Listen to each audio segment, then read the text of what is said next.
두 번째, 이 물티슈를 해석하다는, 여러분들이 물티슈 이제 고르실 때 어떻게 고르세요? 채팅으로 한번 남겨보세요. 이것도 제가 눈에 들어오는 답변은 두 분 뽑아가지고 경품 드릴게요. 여러분들 물티슈 처음에 고르실 때 어떻게 고르셨나요?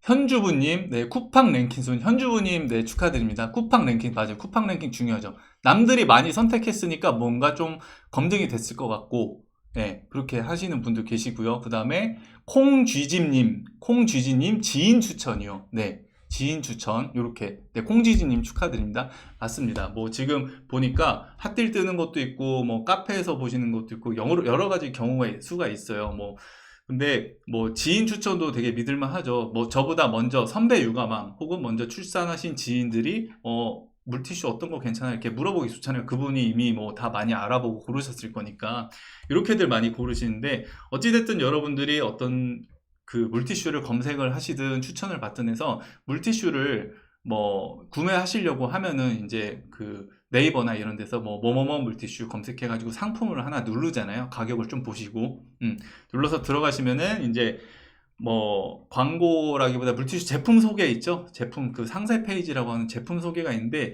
여기에서 굉장히 많이 고객들을 현혹하는 그 마케팅이라고 해야 되나, 그런 표현들이 많습니다. 그래서 이런 표현들을 여러분들이 현혹되지 않고 바르게 해석하실 수 있게 도움을 드리는 게 바로 오늘 2부 강의 내용이에요.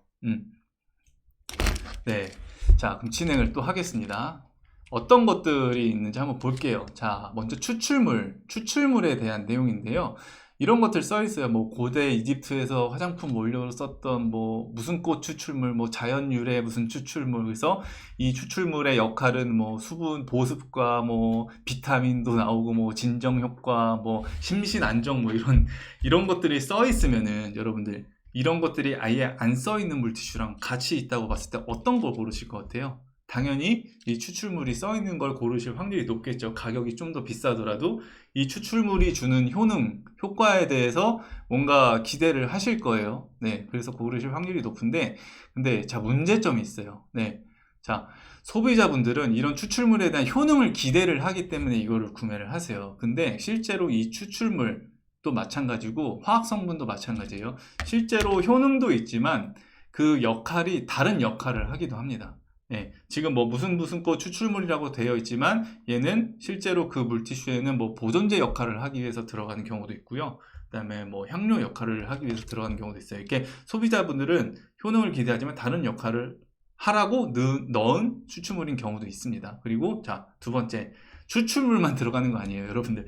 추출물이라고 하면 우리가 생각하기에는 그냥 어떤, 예를 들어서 꽃 추출물이라고 하면 꽃잎을 따서 그거를 압착시켜서 딱 나온 원액, 그거 몇 방울 정도 들어갔겠군요, 이렇게 보통 생각을 하시잖아요. 근데 전혀 그렇지 않습니다. 네, 보통 화학적으로 추출을 하기 때문에 그 추출물을 내는 식물을 재배하는 동안도 뭐 화학비료나 이런 게 들어가고, 좀 오랫동안 보관하기 위해서 혹은 또 그 추출하는 과정에도 여러 화학 성분들이 이미 첨가가 돼요, 그 추출물에. 근데 그때 들어간 화학 성분은 이 최종 제품 물티슈에는 이 추출물을 넣기 위해서 또 추가된 화학 성분을 물티슈에는 표기를 할 의무가 없어요. 그러니까 들어가 있는지도 모르고 쓴다는 거죠, 소비자분들은.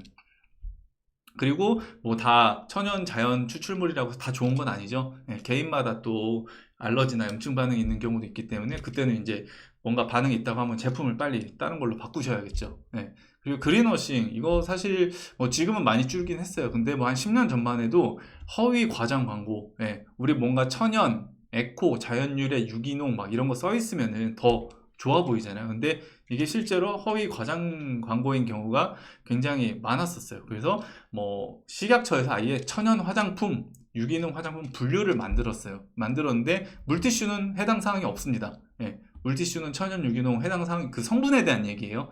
이런 거 해당 사항 없으니까 기대하지 마세요. 네.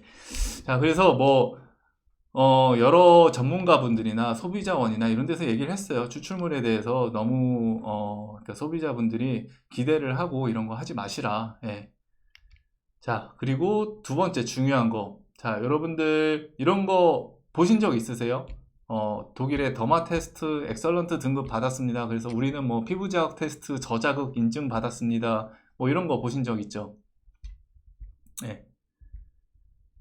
이런 것들이 있으면은 아무래도 없는 것보다 또 손이 가겠죠. 소비자로 하여금 뭔가 신뢰감도 많이 느끼고, 그리고 이런 것들은 저희도 하고 있어요. 저희 제품들도 다 하고 있는데 제품에 아예 표기를 합니다. 특히 저 독일의 더마 테스트 같은 경우는 많은 화장품 회사들이 해요. 네. 하는데 이런 것들이 어떤 문제가 있을까요? 네. 네. 총총님도 제가 명품 드릴게요. 축하드립니다. 국내 인증, 해외 인증 다양하더라고요. 많습니다. 뭐 엘리드니, 더마테스트니 정말 이런 시험 검사를 해서 어떤 그 검사 결과증을 이렇게 발급하는 기관이 굉장히 많습니다. 네. 이게 아이디가 뭘까요? 이 그 산리온가 이 토끼 핑크 토끼 LIIIIIL인가요? 비싸지나요? 님.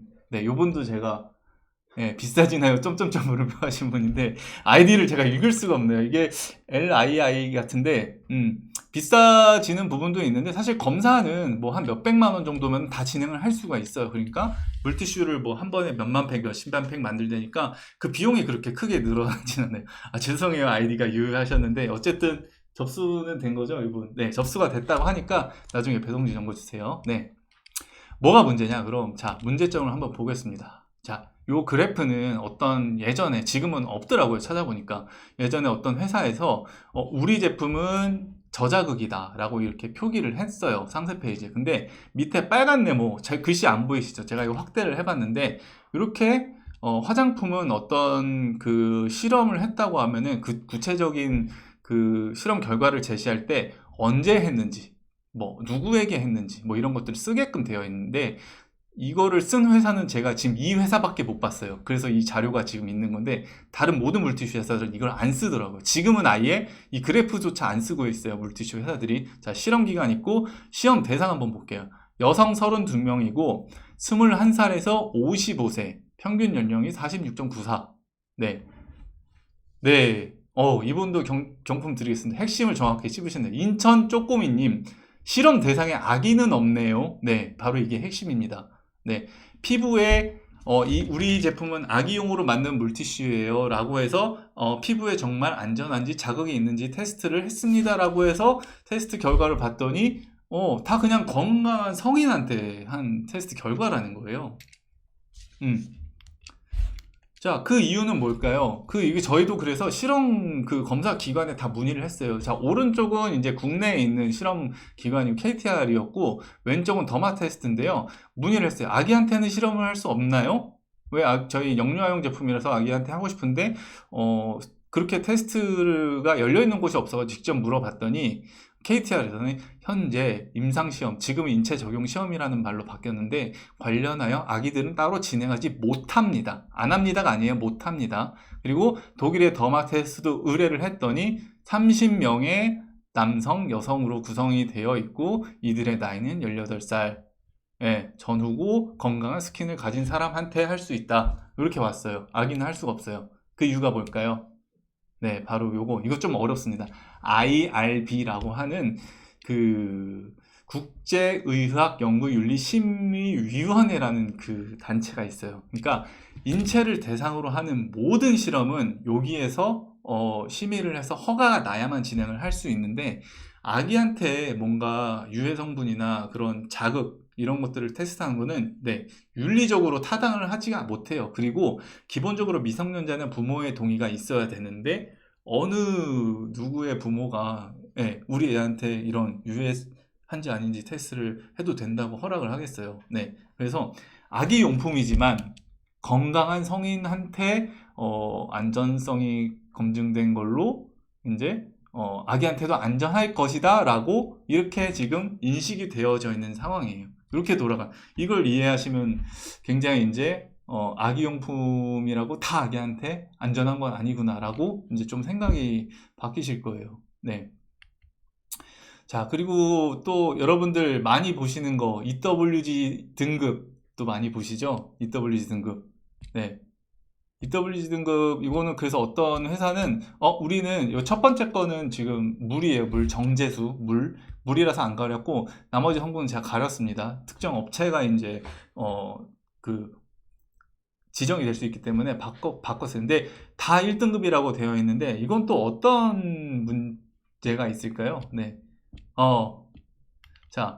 자, 성분 그래서 보통 1, 2등급은 이제 녹색으로 되어 있고 3에서 6은 노란색, 7에서 10은 이제 빨간색인데 그 밑에 검정색으로 되어 있는 거 보이시죠? 데이터가 매우 많음부터 없음까지 해서 데이터 가용성 등급이라는 게 있거든요. 네. 이건 뭐냐면은 1등급이라 하더라도 데이터 가용성 등급이 이제 없음일 수도 있고 매우 많음일 수도 있어요. 근데 이 데이터 가용성 등급은 사실 소비자분들이 직접 EWG 홈페이지 들어가서 저 성분을 검색하지 않는 이상 알기가 힘들어요. 이것까지 공개하는 업체들은 잘 없어요. 네. 근데 이게 왜 중요하냐면은 데이터 가용성, 그 데이터가 많으면 많을수록 1등급이 이제 등급이 유지될 확률이 높아요. 근데 이 데이터가 적은 거는 뭐냐면은 이게 세상에 나온 지 얼마 안 된 화학 성분일수록 데이터가 적겠죠. 네, 실험 결과가 적고 쓰임새가 적으니까. 그래서 데이터가 이렇게 적당함 이하 제한적이거나 없는 경우는 등급이 바뀌기도 합니다. 네, 시간이 흐르면 바뀌기도 해요. 그래서 제일 좋은 거는 1등급 중에 제일 좋은 건 당연히 데이터 매우 많음이겠죠. 근데 조금 불안한 거는 1등급인데 데이터 가용 등급이 제한적이거나 없음인 경우는 좀 불안할 수 있어요. 왜냐면 이건 바뀔 수가 있으니까 2등급이 됐든 3등급이 됐든 바뀔 수가 있어요. 근데 이런 것까지 공개를 안 해서 제가 이 업체 데이터 가용성 등급을 찾아봤더니 무려 절반 정도는 적당함인데 네, 절반 정도는 제한적이라는 거예요. 네, 이거 좀 어렵죠. 네, 지금 이 색깔 녹색 1이라고 써 있는 거는 어쨌든 그 안전성에 대한 점수인데 이 데이터에 대한 점수는 여러분들이 따로 찾아보셔야만 알 수 있어요. 네. 이거는 EWG 홈페이지에 직접 들어가서 영문으로 저 성분명을 검색을 해봐야 알 수가 있어요. 이렇게 바뀔 수가 있다는 거예요. 그리고 이거는 제가 한 달 전쯤에 또 해본 건데, 지금 어떤 두 개 회사의 각각 모델이에요. 모델인데, 다 얘네들 그린 1등급이거든요. 그린 1등급인데 데이터 가용성이, 예, 적당함 이상인 게 하나는 25%밖에 안 됐고 두 번째 거는 45%밖에 안 됐어요. 네. 이건 뭐냐면은 지금은 1등급인데 나중에는 2, 3등급 바뀔 수가 있다는 얘기예요. 그 가능성이 훨씬 높다는 거예요. 네. 자, 그래서 뭐 여기에 뭐 아까 여러분들 이런 것들 내용은 화해나 맘가이드, 스킨줌 이런 걸 통해서도 확인을 하실 수가 있고 제일 디테일한 거는 뭐 이때 볼리지 들어가 보시면 제일 좋을 것 같아요. 네. 자, 뭐 또 채팅을 좀 한번 보겠습니다. 보통 이제 저런 1등급, 그 중요한 거 한 가지 말씀을 안 드리네요. 여러분들, 아까 제가 더마 테스트 할 때 말씀드렸죠. 모든 인체 적용 시험은 건강한 성인한테 진행이 된다. 여러분들 저 EWG 등급도 다 성인 대상의 결과입니다. 애기한테 1등급이라는 얘기가 아니에요. 네. 네, 쿄기가님, 요번 보내드릴게요. 축하드립니다. EWG는 진짜 처음 들어봤어요. 네. 이거를 얘기하는 회사가 아무도 없어요. 왜냐면 얘기하면 불리하니까. 네. 자, 뿌양님, 이분도 좋은 질문 하셨네요. GMP 인증받은 거는 괜찮은 건가요? GMP는 이제 화장품 관련된 인증인데, 아무래도 GMP 인증이 없는 것보다 있는 게 낫긴 해요. 근데 제가 맨 앞에 말씀드렸듯이 화장품은 지금 현재 우리나라에서 성인 기준의 안전 기준만 있고 IA 기준의 안전 기준이 없다고 봐도 돼요. 그냥 금지 성분 2개가 땡이에요. 그러니까 성인용 화장품을 만들고 금지 성분 2개 안 들어가 있으면 걔는 그냥 영유아용 아기 화장품이 되는 상황인 거예요. 네. 우리 좀 더 쉽게 얘기할게요. 좀 더. 여러분들. 자, 우리 감기 걸렸을 때 복용량이 다르잖아요. 우리 뭐 예를 들어서 뭐 화이투벤이나 뭐 감기약, 알약으로 된 거 있죠. 그러면은 성인은 복용량이 2알, 아이는 1알 이렇게 복용량이 다르죠. 왜 그럴까요? 네. 이제 약효가 이제 성인일수록 필요한 약의 양이 많아지는 거고 아기는 그만큼 필요하지 않으니까 그 복용량이 다른 거잖아요. 그래서 화학 성분 양으로 필요한 만큼 조절을 하는데 물티슈 같은 경우는 그 화학 성분의 양에 대한 기준이 없어요. 그러니까 성인이냐 아이냐에 따라서 성인은 이만큼 넣어도 되고 아이는 요만큼만 써라 이런 기준이 없어요. 아예 그냥 다 성인 기준만 있어요. 그래서 사실상 이제 물티슈는 영유아용 물티슈나 성인 물티슈나 차이가 없다고 봐도 돼요. 어차피 화장품 식약처에서 관리하는 화장품법에 맞춰서 나오는 거라서 물론 유해 성분은 안 들어가 있습니다. 네, 이런 차이가 있다는 거. 네, 요분도 네, 뽑겠습니다. HHH님 영유아용으로 쓸 수 있는 거야 라는 기대감으로 판매하는 꼴이에요. 맞습니다. 네. 여러분들이 아기 물티슈라고 뭐 순해요, 두꺼워요, 뭐 유해 성분 들어가 있잖아요 이런 말에 현혹이 돼서 이제 다 그냥 아기 물티슈라고 생각을 하시고 이제 갓 태어난 애기한테 바로 쓰게 되는 경우가 바로 그거예요.